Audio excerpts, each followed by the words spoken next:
10 तास 10 वर्ष तर आपल्याला जगातल्या सगळ्या ज्या ज्या ठिकाणी गर्जे मराठी आहे अशा अगदी न्यूझीलंडला जिथे पहिल्यांदा सूर्य उगवतो तिथे न्यूझीलंड, ऑस्ट्रेलिया, जपान असं करून चायना, सिंगापूर, भारत, मग UAE, गल्फ कंट्रीज, मग युरोप, लंडन आणि नंतर अमेरिका, कॅनडा असा प्रवास करायचा आहे. तर आता सुरुवातीला आपण न्यूझीलंड आणि ऑस्ट्रेलिया या देशांपासून करूया. इथे असलेले आपले गर्जे मराठीचे सभासद एकत्र जमलेले आहेत. तिथे ते 10 वर्षाचं सेलिब्रेशन करतायत आणि त्यातलेच प्रशांत आणि डॉक्टर प्रीतम हे आता आपल्याशी बोलणार आहेत. तर त्याआधी आपल्याशी माधव तापके बोलतो.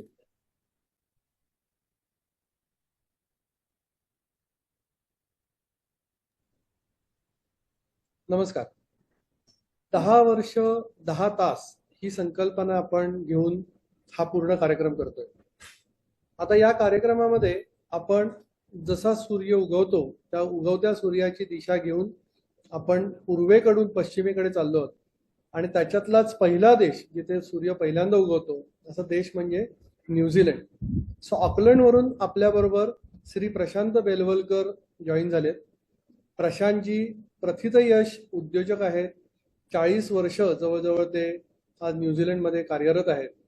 ते नुसताच मराठी बाणा घेऊन तिथे नाही गेलेले, तर त्यांचे स्वतःचे तिथे उद्योग व्यवसाय आहेत. ते सरकारबरोबर काम करतात, ते आपल्या एम्बसी बरोबर काम करतात, ते आपल्या सर्व मराठी समुदायाबरोबर काम करतात आणि त्यांच्याच बरोबरीने आपल्याशी डॉक्टर प्रीतम गोगले सुद्धा ऑस्ट्रेलियावरनं जॉईन झालेले आहेत.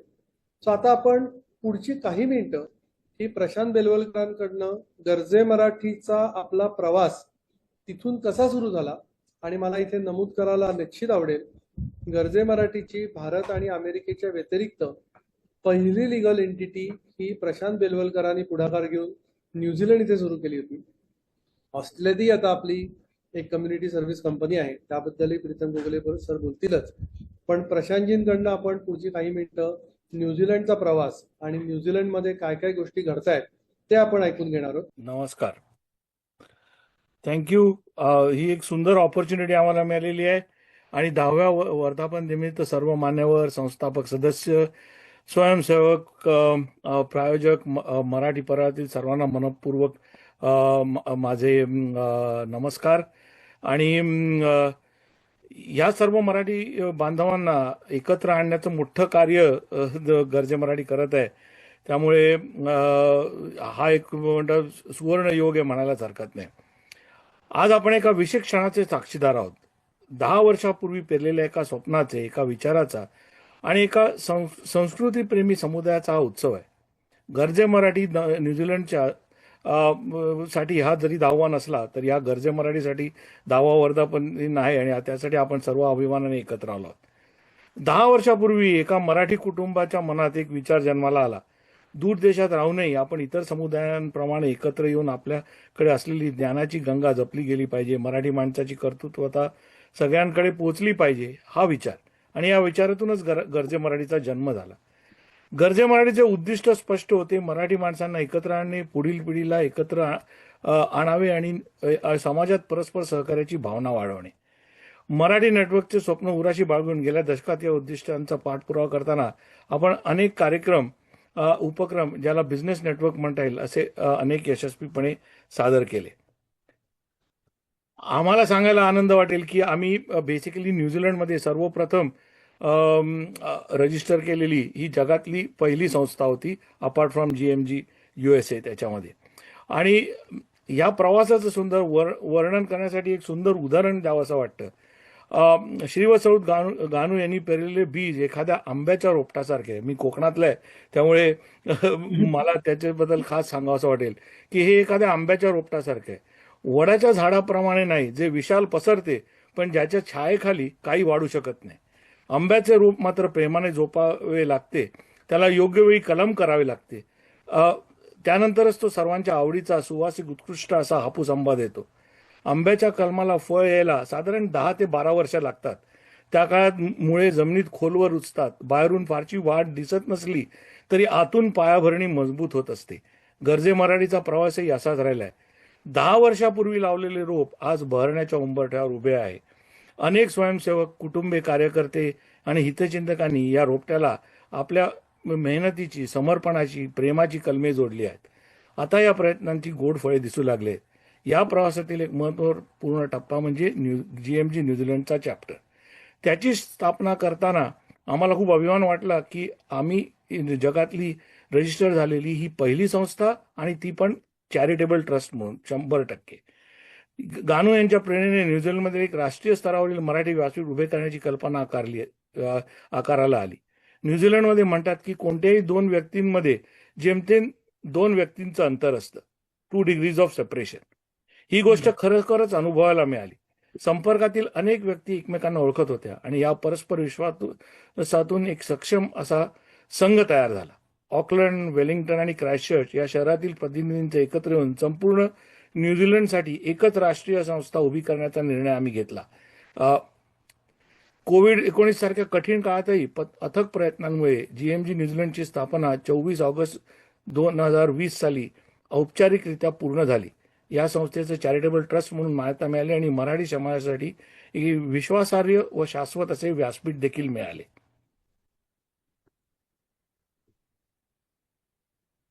आज या प्रवासाकडे पाहताना अभिमान वाटतो की एकेकाळी न्यूझीलंडपुरती आमची जी छोटी मर्यादित असलेली चळवळ होती ती आता जागतिक स्तरावर विस्तारित आहे. पूर्वेकडील टोकावरील न्यूझीलंडपासून ते पश्चिम अमेरिकेपर्यंत मराठी बांधवांना जोडण्याची क्षमता गर्जे मराठीने निर्माण केली आहे. काही बाबतीत न्यूझीलंडला वेगळ्या अशा आव्हानांचा सामोरे जावे लागले.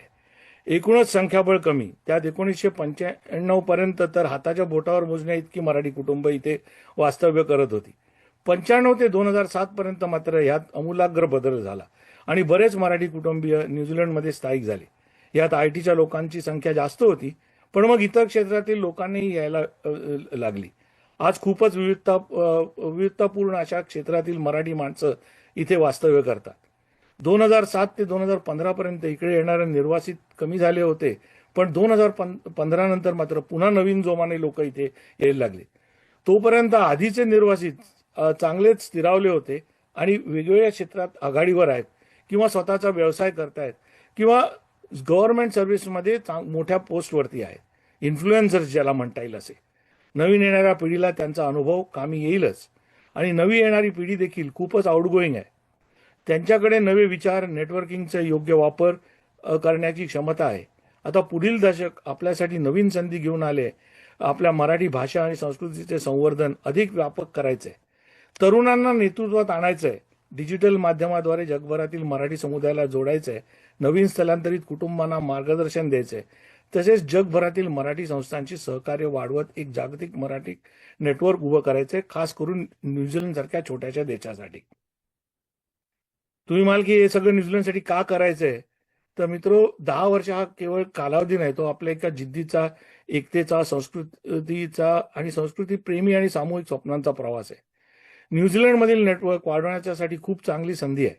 यात IT तर आहेच, पण त्याचबरोबर agritech, floritech, medical field, pharma aviation, food technology, education यांचाही समावेश आहे. तसेच भारताने NZ बरोबर आत्ताच FTA साईन केलेला आहे. त्यामुळे अनेक क्षेत्रात असे आहेत की ज्याच्यामध्ये गर्जे मराठी पुढाकार घेऊ शकेल.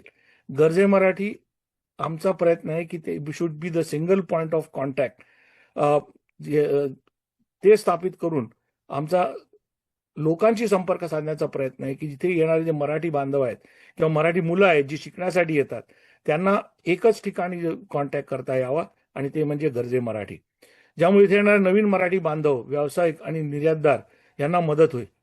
GMG NZ मेंटरिंग आणि इन्क्युबेशनसाठी प्रोत्साहन देईल आणि ज्याला आपण बिलिव्हेबल अँड ट्रस्टवर्दी, विश्वसनीय आणि भरोशाचे असे संपर्कस्थान असेल अशी एक संस्था इथे उभारण्याचा आमचा प्रयत्न आहे.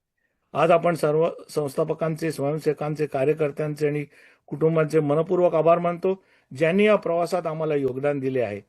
चला तर या 10व्या वर्धापन निमित्त नव्या उमेदीने पुढील दशकाची वाटचाल सुरू करूया आणि गर्जे मराठीचा हा वटवृक्ष नव्हे तर हापूस आंब्याप्रमाणे गोड फळे देणारा, पिढ्यानपिढ्या आनंद वाटणारा वारसा अधिक समृद्ध करूया. जय महाराष्ट्र, जय गर्जे मराठी. धन्यवाद. धन्यवाद सर. तुम्ही अगदी परफेक्ट उपमा दिली आहे की वडाचं झाड नाही, आंब्याचं झाड आहे आणि नुसती गोड फळच खायची नाही. आंब्याच्या झाडाचं आणखी एक वैशिष्ट्य आहे की त्याच्या प्रत्येक गोष्टीचाच आपल्याला उपयोग होतो. म्हणजे अगदी पानं आपण दाराला लावतो, खोडाचाही उपयोग होतो, नंतर ती बरीच वर्ष टिकतात. तर असं आंब्याचं झाड आपल्याला बनायचंय आणि त्या शुभेच्छा तुम्ही दिल्यात त्याबद्दल धन्यवाद.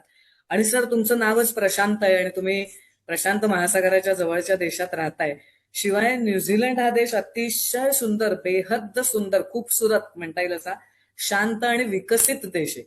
तर अशा विकसित देशामध्ये जेव्हा तुम्ही जाता आणि तिथे मराठी माणूस एखादा स्वतःचा उद्योग व्यवसाय सुरू करतोय, हे खरंच खूपच कौतुकास्पद आहे. आणि तुम्ही म्हणालात तसं लोकसंख्या अतिशय कमी आहे न्यूझीलंडमध्ये, त्यामुळे जर आपल्या मराठी मुलांना तिथे येऊन काही करायचं असेल तर खूप संधी आहेत आणि त्याच्यासाठी तुम्ही नक्की त्यांना मदत सुद्धा कराल. तर तुम्ही न्यूझीलंडहून खास इथे जॉईन झालात त्याबद्दल मनापासून आभार.